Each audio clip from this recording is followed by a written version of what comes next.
Non, je vais juste vous présenter très rapidement le premier intervenant, Dr Fabien Loup.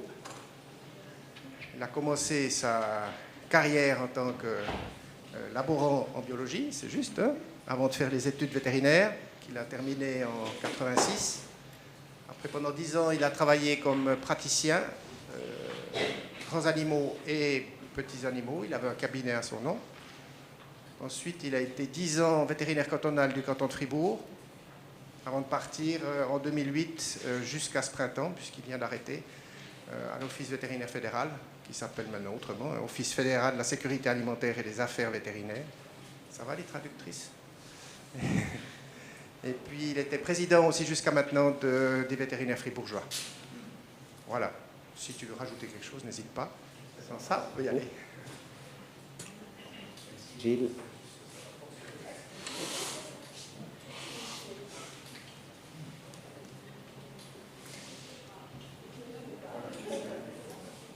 Oui, je vois si ça va aussi. Oui, ça va aussi. Voilà, bonjour tout le monde. C'est un plaisir de commencer cette journée avec vous. Merci pour l'invitation, Gilles. C'est vrai qu'on devait faire cette journée en début d'année. Ça a été renvoyé. À l'époque, j'étais encore pas retraité, mais maintenant, c'est un plaisir en tant que retraité et aussi membre du comité de pilotage de l'IENA académique que je fais cette introduction. Comme vous le voyez, la législation est comme un point important dans le bien-être du cheval et j'aimerais faire cette introduction avec quelques exemples concrets. Et puis peut-être que vous verrez aussi que la législation, ce n'est pas quelque chose qui est fait par des personnes qui sont assises au bureau et qui décident. C'est en fait le résultat d'un compromis d'intérêts différents, que ce soit la protection des animaux, mais aussi l'environnement, mais aussi la recherche, etc., la société de manière générale. Donc c'est un résultat, en tout cas, où toutes les pesées des intérêts est pris en compte. Donc c'est pour ça que j'aimerais vous parler tout d'abord de l'évolution très brièvement et domestication, parce que la base légale, elle se base vraiment là-dessus aussi. Quelques exemples, 3 exemples concrets d'une approche différente. Ouais, je ne sais pas si ça va, Gilles, ça se ferme tout le temps. Donc 3 exemples une approche différente de la législation, comment est-ce qu'on crée cette législation, quelques principes et puis la conclusion. Il faut savoir que même si la loi elle date de 1980 à peu près, déjà au 19e siècle, vu que les chevaux étaient utilisés pour le travail, étaient utilisés aussi dans la vie quotidienne des gens, eh bien, il y a certains cantons qui ont déjà réglé quelques points importants sur l'interdiction de maltraitance ou le surmenage des chevaux. Donc on voit que très rapidement déjà, les personnes étaient soucieuses que les animaux soient bien traités. On a la chance en Suisse d'avoir en fait incorporé dans la législation le mot dignité. On verra par la suite ce qu'on entend exactement par dignité. Et je pense que ça, c'est une ouverture par rapport à d'autres législations d'autres pays. Et puis, en 2003, suite à 2 initiatives populaires qui ont été animées par Dick Martins, par Franz Weber, eh bien, le peuple suisse a décidé que les animaux n'étaient plus des choses.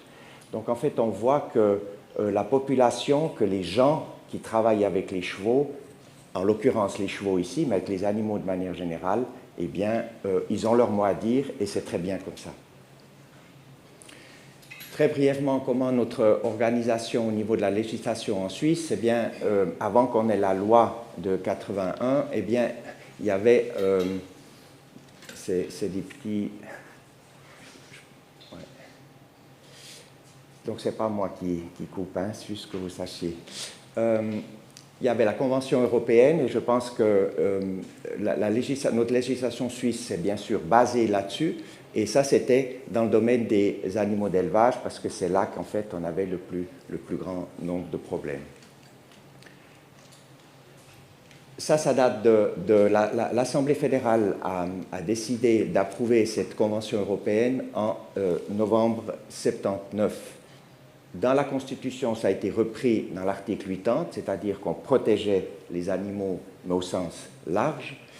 Est entrée en vigueur la loi sur la protection des animaux. Vous voyez que ça date du 9 mars 1979, donc peu de temps après ou avant la Convention européenne. Donc là, on sent très bien que ça a été basé là-dessus. Et après, à un niveau plus bas, on a l'ordonnance qui, en fait, explique ce que la loi entend. Il faut toujours qu'on ait une relation par rapport aux grands principes. Et l'ordonnance de la protection des animaux l'explique plus en détail. Et là, on voit qu'il y a une grande révision en 2008. C'est très embêtant, ça.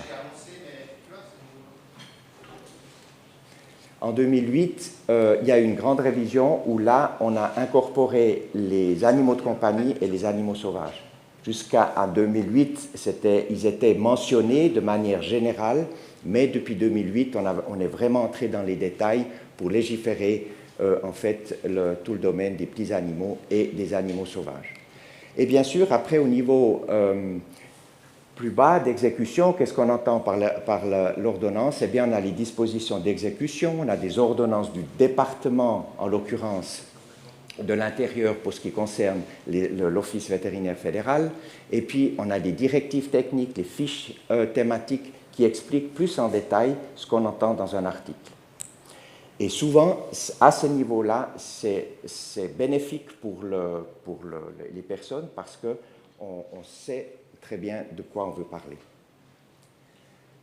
Si on prend rapidement, si on prend l'ancêtre du cheval, le Przewalski, eh bien, et qu'on s'imagine dans quel environnement il était et sous quelles conditions il vivait, et qu'on prend maintenant la détention actuelle d'un cheval poussé ici à l'extrême sous cette forme de cette image-là, eh bien, on voit qu'il y a quand même eu des concessions à faire.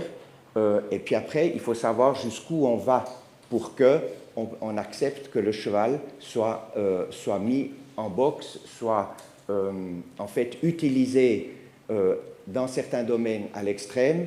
Et c'est justement cette pesée des intérêts qui est importante. C'est important de se dire, mais qu'avait besoin ce cheval, ou quels étaient les besoins du cheval de Przewalski qu'on doit reprendre, qu'on doit assurer pour que, s'il est tenu en boxe comme ça, eh bien que son bien-être soit garanti. Toute l'évolution, l'observation, et c'est là que les éthologues sont importants, merci d'être là, les éthologues. Les vétérinaires aussi par rapport aux pratiques, si on prend un vétérinaire qui doit soigner régulièrement des chevaux, ben, il voit que dans le système de détention, il y a peut-être des choses à améliorer quand on observe le cheval. C'est pour ça qu'on arrive en fait à une évolution. Et notre législation, elle a évolué dans ce sens-là, c'est-à-dire l'expérience, les recherches ont fait que les articles, que cette obligation a évolué avec l'utilisation de nos jours. On remarque aussi que si le cheval, on insiste pour que le cheval ait un parcours extérieur, qu'il ait du mouvement, eh bien, il n'y a pas seulement l'aspect du cheval qui est important, mais il y a l'aspect de l'environnement. Et on sait en tout cas en Suisse, on a toujours de la difficulté d'avoir du terrain parce que le terrain agricole, il est réservé à la production agricole et que le cheval n'est pas nécessairement bien aimé Donc, c'est pour ça que des recherches sont faites aussi. Ça, c'est un projet qui est au début maintenant. C'est qu'on veut dire qu'on peut utiliser le terrain agricole, on pourra le remettre à son état d'origine après avoir utilisé ce terrain pour les chevaux. Et le message pour tout ce qui est de l'office de l'aménagement ou des autres offices cantonaux ou fédéraux, ben on peut dire, ben oui, on peut utiliser ce terrain parce qu'on pourra le rendre comme il était au départ. Parce que c'est toujours le discours qu'on a maintenant, c'est qu'on dit que oui, mais pour les chevaux, après vous transformez ces paddocks, etc., et puis c'est plus du terre agricole. Donc en fait, on voit que aussi notre législation, comme je disais au départ, est une pesée des intérêts pour différents avis, différentes point de vue. Donc aussi le terrain, comment est-ce qu'on utilise le terrain pour que les chevaux puissent sortir. Ça, c'est le résultat après aussi de tous les éthologues. Qu'est-ce qu'on observe? Comment est-ce qu'on pourrait détenir les chevaux en groupe? Eh bien, c'est bien joli de détenir les chevaux en groupe, mais en fait, on voit qu'il y a aussi des tas de problèmes. C'est pour ça qu'il faut, en fait, diagnostiquer ces problèmes qu'on a quand on détient des chevaux en groupe. Il faut les noter, et puis après, c'est pour ça qu'on a après une législation qui explique dans quelles conditions, en fait, ces chevaux peuvent être détenus en groupe ou individuellement pour que leur bien-être soit assuré. Donc ça, c'est par exemple la tabelle qu'on trouve dans l'ordonnance sur la protection des animaux qui dit clairement quelles sont les dimensions. Il faut que j'insiste ça parce que cette tabelle-là, c'est toujours des dimensions minimales. En dessous, vous êtes dans l'infraction. Donc, en dessous, on peut dire que le bien-être n'est pas assuré. Donc, c'est pour les situations, en fait, où tout le monde se met clairement d'accord pour dire, eh bien, en dessous, on ne peut pas accepter. J'ai 3 exemples à vous montrer. 3 approches différentes de comment est-ce qu'après, on peut influencer aussi la législation. En fait, le fait de monter un cheval, le fait de lui mettre une selle, le fait d'avoir un cavalier a un impact sur le cheval. Et on remarque que des habitudes se sont faites, on met une selle, on ne voit pas du tout les conséquences que peut avoir une selle ou qu'un cavalier ou une cavalière peut avoir sur le cheval. Et en fait, les vétérinaires constatent qu'il y a des maux, il y a des pathologies qui sont effectivement déclenchées parce qu'une selle n'est pas adaptée au cheval. Et ça, on constate aussi qu'il y a toute une professionnalisation qui a été perdue avec les années. Et c'est important qu'un message passe chez le cavalier ou la cavalière avec des mesures scientifiques, des recherches. C'est toujours très important. Ça, c'est un projet qui a été fait, qui a été financé aussi par notre office, qui a été financé par les organisations de protection des animaux, où en fait, on a regardé quel est l'impact de la selle sur le cheval, quel est l'impact du cavalier, comment est-ce quand il se tient dessus, et puis on a mesuré tout ça. Grâce à tous les progrès techniques, eh bien, on est arrivé à, en fait, oui, c'est vraiment on est arrivé avec des appareils très sophistiqués à analyser, à avoir toutes ces données pour dire, eh bien, par exemple, là, cette selle n'est pas adaptée à cause des pressions. Le cavalier qui se tient, il faut qu'il s'améliore aussi, parce que là, on ne prend jamais le cavalier en compte. Eh bien, là, dans cet exercice-là, eh bien, oui, c'est important de prendre aussi le cavalier en compte, voir comment il se tient. S'il se tient trop en arrière, eh bien, ça a des impacts sur le dos du cheval. Et grâce à ça, on a pu créer des fiches thématiques qui disent exactement, qui posent la question, est-ce que ma selle est adaptée à mon cheval? Ça, c'est un exemple qui montre que peut-être éventuellement on doit même adapter la législation parce qu'on voit que systématiquement, il y a des selles qui sont utilisées et qui ne sont pas adaptées aux chevaux et qui ont des impacts sur le bien-être. Un autre exemple, eh bien là, vous voyez un cheval en liberté. Qu'est-ce qu'on voit? Il a un mouvement naturel avec son poulain. Et qu'en a fait l'homme? Eh bien, tout d'abord, il y en a qui en ont fait, qui sont des trotteurs. D'autres exemples, une cavalière tout à fait standard, là, qui monte son cheval, qui galope. Ou bien, plus à l'extrême, une cavalière dans le dressage qui, par rapport à cette première image du cheval qui court, provoque des contraintes au cheval. Jusqu'où est-ce qu'on va? Jusqu'où est-ce qu'on va par rapport à cette contrainte? Ça, c'est la question, justement. Ici, on a l'hyperflexion, la roll court, comme on dit. Eh bien, est-ce que ça, c'est quelque chose qui est acceptable? Eh bien, notre législation dit non, ce n'est pas acceptable. Ce qu'on constate, c'est que ça, c'est dans la législation, parce qu'on l'a repris, parce qu'on savait que ce n'était pas bien. Alors, on essaye maintenant, on voit que les cavaliers et cavalières le font toujours, dans les concours les plus officiels. Eh bien, le devoir en fait, des officiels, c'est de dire ça, on ne veut plus le voir. Qu'est-ce qu'il faut faire pour qu'on ne le voit plus? Eh bien, on a aussi un projet qui est en cours, qui fait des centaines de films pendant les concours, avant les concours, hein, dans la préparation du cheval, qui ont enregistré ces mouvements du cheval avec le cavalier pour en faire une application qui vous permettra, à un moment donné, de filmer pendant 3 minutes un cheval avec sa cavalière et ça vous donnera l'information, oui, là, il y a rôle court, il y a une infraction, il faut que le cavalier agisse ou la cavalière agisse différemment. Donc ça, c'est une autre approche de la modification ou de l'application de la législation, c'est-à-dire qu'on a un problème et on essaye de trouver une solution pour que le problème ne se voit plus. Donc, c'est une pesée des intérêts donc, par rapport aux besoins de l'homme et l'intégrité de l'animal. C'est tout le temps cette pesée des intérêts entre la gravité de la contrainte pour l'animal et l'utilité de l'expérience pour l'homme. C'est vraiment très embêtant, ça. Hein? Faut qu'on starte tout le système, ça prend 10 minutes, on va pas le faire. Ah oui, ok. Le résultat de la pesée générale des intérêts se traduit dans les exigences minimales de l'ordonnance sur la protection des animaux. Donc, c'est ce que je disais, c'est vraiment toujours une exigence minimale. Donc, on devra aller au-delà, et j'espère qu'aujourd'hui, on apprendra aussi qu'on peut aller au-delà de ces exigences minimales.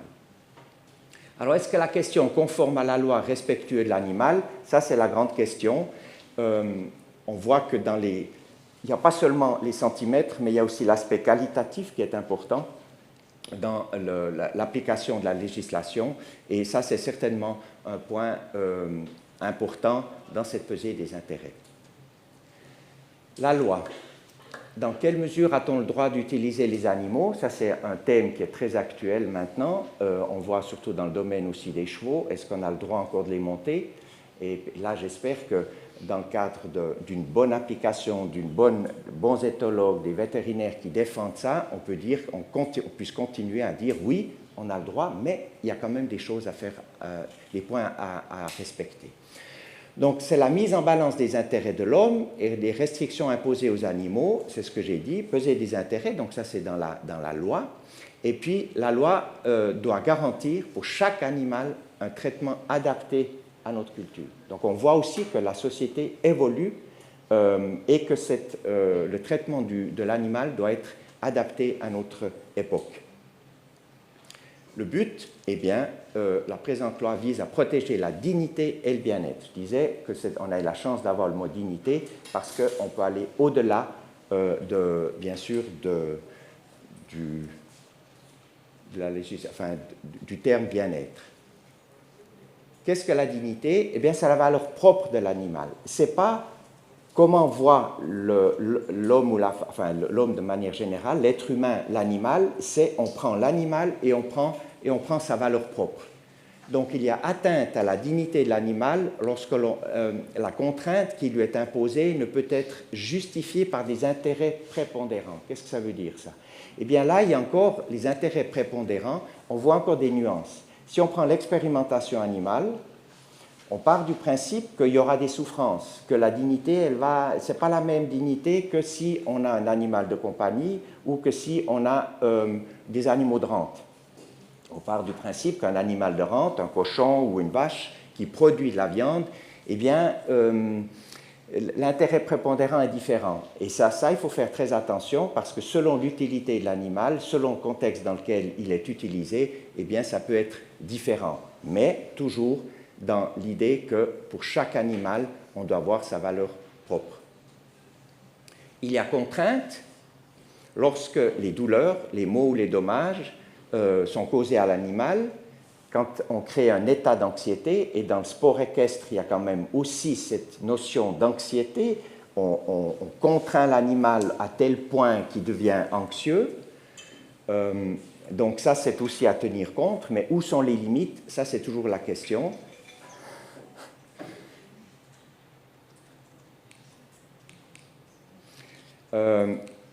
lorsqu'on fait subir des interventions modifiant profondément son phénotype, ça c'est aussi un terme, maintenant c'est aussi un domaine qui est très délicat quand on voit, suivant les élevages, les hypertypes chez les chiens, les chats, ça il y a aussi des limites ici qu'on peut faire dans le domaine du cheval, ce n'est pas nécessairement un problème, mais dans d'autres, chez d'autres espèces, par exemple aussi les animaux de rente, ça peut aussi bien sûr être un problème.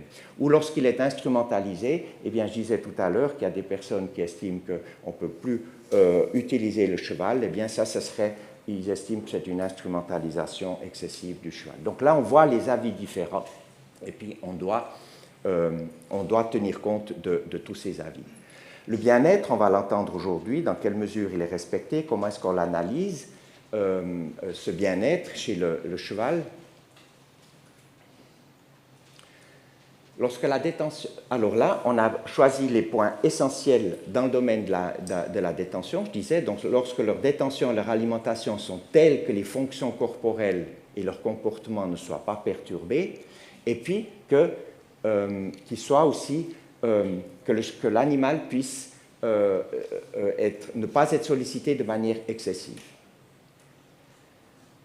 La possibilité de se comporter conformément à leur espèce, hein, on voyait le cheval de Przewalski, eh bien on le voit dans ce box, est-ce que ce cheval, est-ce qu'il peut se comporter conformément à son espèce? Ça c'est la question, c'est pour ça qu'on doit voir en sorte qu'il puisse. Et puis l'adaptation biologique, ça c'est très important. L'adaptation biologique, dans quelle mesure, avec le temps, les chevaux, en l'occurrence les chevaux, peuvent s'adapter à cette détention? Ça, c'est la question. Et là, on ne doit pas faire de telle sorte que, pour finir, on a des spécimens qui sont plus du tout, qui s'écartent complètement du type rustique qu'on avait au départ. Lorsqu'ils sont cliniquement sains et lorsque les douleurs, les maux, les dommages, l'anxiété sont épargnés. Le principe, eh bien, c'est que toute personne qui s'occupe d'animaux doit tenir compte au mieux de leurs besoins, veiller à leur bien-être, et puis personne ne doit de façon injustifiée causer ces maux, ces douleurs, etc., etc. Et les surmener inutilement. Là aussi, le surmener inutilement dans le domaine du sport, c'est quelque chose qui est très élastique. On peut interpréter différemment l'attitude d'un cavalier ou d'une cavalière par rapport à ce surmenage inutile ou justement pas. L'ordonnance, elle dit, eh bien, la même chose, mais elle met la responsabilité sur la personne, sur toute personne qui s'occupe ou qui a affaire à des animaux. Eh bien, il dit qu'il ne doit pas traiter de manière à ce que leur fonction corporelle et leur comportement ne soient pas gênés, et que la faculté d'adaptation ne soit pas sollicitée de manière excessive. On entend toujours la même chose, mais là, c'est une question de responsabilité par rapport à la responsabilité du détenteur ou de la détentrice. Les logements et les enclos, eh bien aussi, on doit définir qu'est-ce que c'est, parce que chacun a une autre idée de ce qu'on entend par un logement, de ce qu'il faut pour que son bien-être soit garanti. On a été obligé de définir exactement qu'il faut un abreuvoir, etc., qu'il faut une place de défécation, etc., etc. Donc là, c'est très dans le détail. L'alimentation et les soins sont appropriés s'ils répondent aux besoins des animaux à la lumière de l'expérience. Je disais toujours que les recherches sont très importantes si on veut motiver, si on veut avancer dans toute cette législation et dans le bien-être du cheval. Donc, et ça évolue selon l'expérience et les connaissances acquises, que ce soit physiologiquement ou biologiquement. Alors, soit détenu en permanence à la tâche, en Suisse, c'est plus permis de détenir les chevaux en permanence à la tâche.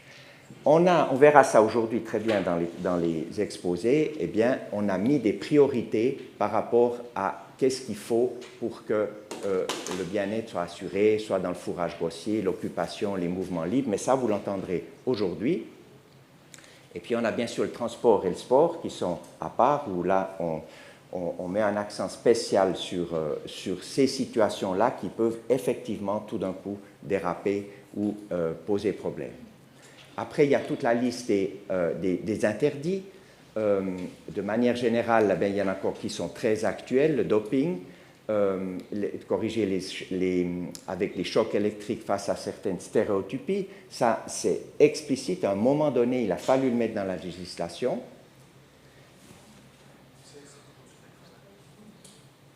Ah, il est là. Ouais, mais c'est tellement petit, je ne le vois pas. Ça, c'est justement, alors dans l'article 21, c'est précisé quelles sont justement les pratiques interdites. Il y en a qui sont bien sûr plus trop d'actualité, et puis il faudra se poser la question dans la prochaine révision, est-ce qu'il faut les enlever ou est-ce qu'on les laisse? Mais par exemple, l'hyperflexion est absolument très actuel. Et un sujet qui nous préoccupera certainement ces prochaines années, c'est les aides et l'utilisation de certaines aides.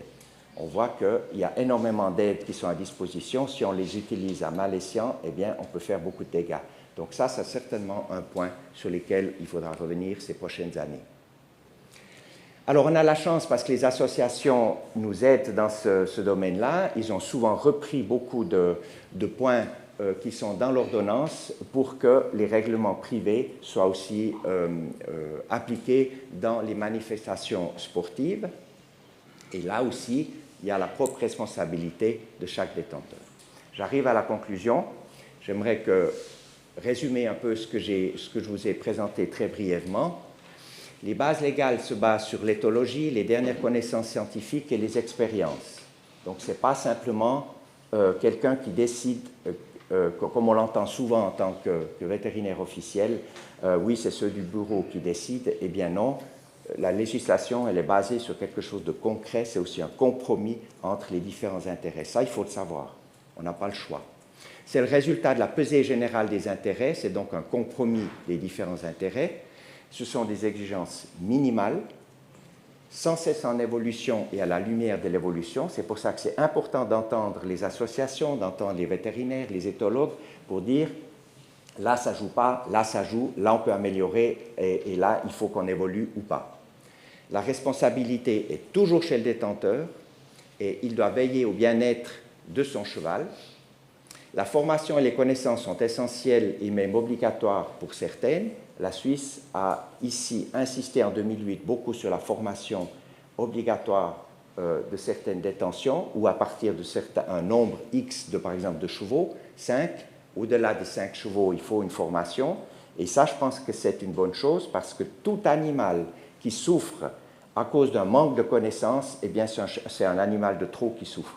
Et ça, c'est important par rapport et c'est pour ça que vous êtes là aujourd'hui. Il faudrait beaucoup plus de monde, en fait, pour améliorer toute cette formation. Et quelques outils aident à évaluer le bien-être de son animal, et ça, c'est le programme de la journée. Merci de votre attention. Si vous avez des questions.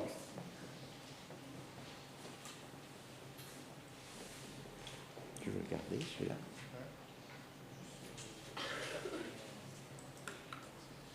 Sur les 3 minutes, là, je vais repartir. Si vous avez des questions. Oui.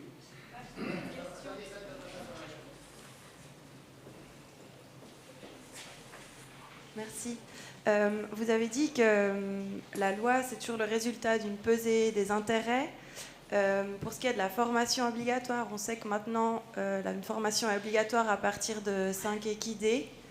J'aimerais bien comprendre qu'est-ce qu'il y a eu dans cette pesée d'intérêts pour que ça ne soit pas à partir d'un cheval, en fait. Oui, c'est vrai que les discussions, elles sont nouveau d'actualité. On a fait tout un questionnaire qu'on a envoyé à différents milieux pour savoir un peu dans la formation, parce que pour les vaches, à partir d'une vache, il faut une formation, et puis les chevaux, ben, c'est au-delà de 5. À l'époque, la pesée des intérêts, elle a été faite en disant, mais si une personne n'est pas suffisamment formée, ce n'est pas l'animal lui-même qui fera la difficulté, c'est le nombre. C'est-à-dire au-delà d'un certain nombre. Et puis après, là, c'est un chiffre qui tombe, où on se met d'accord, et puis c'est 5. Alors, ceux qui étaient dans les... Moi, je n'étais pas personnellement dans les discussions, mais c'est des discussions comme ça qui se font encore actuellement.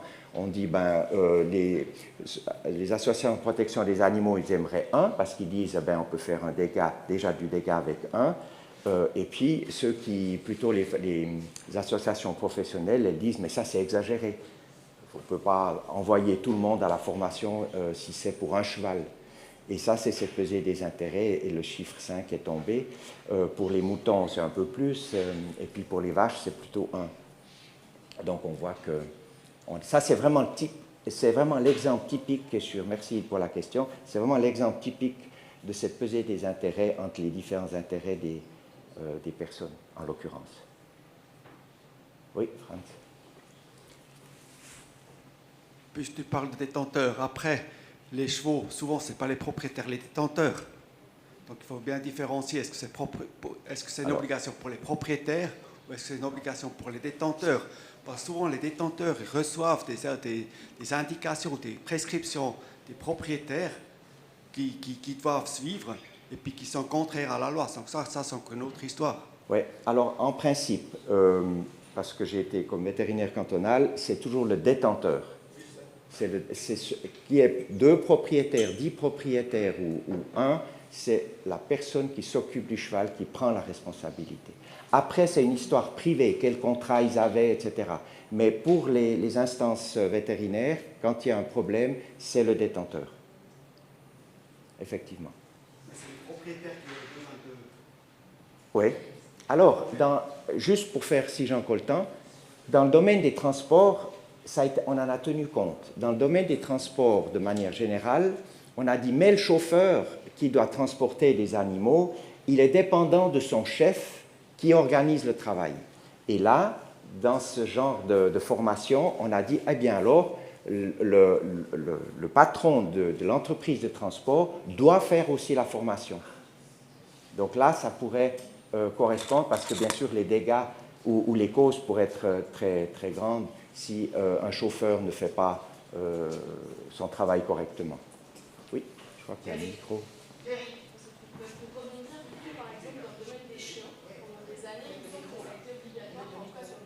Oui. De prendre des cours pour avoir un chien. Et après, je ne crois plus, je ne sais pas ce qu'il y en a maintenant, mais voilà, c'est vrai qu'on pourrait imaginer quelque chose un peu utile, comme un propriétaire d'exemple. Oui, je sais.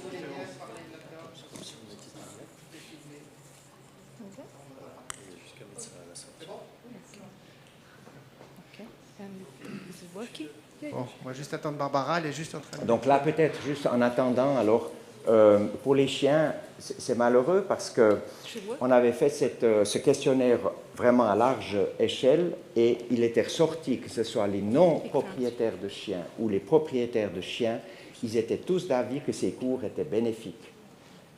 Et malheureusement, c'est une décision politique. La même personne qui a introduit, ce politicien qui a introduit les cours, qui en fait était une bonne idée, les a retirés à un moment donné. Il a dit, oui, on n'en a pas besoin. Et ça, c'est dommage. Il y a certains cantons qui ont repris maintenant et certains cantons vont rendre les cours obligatoires, en tout cas pour les grandes races. Pour les petites races aussi, parce que souvent, les petites races posent plus de problèmes que les grandes.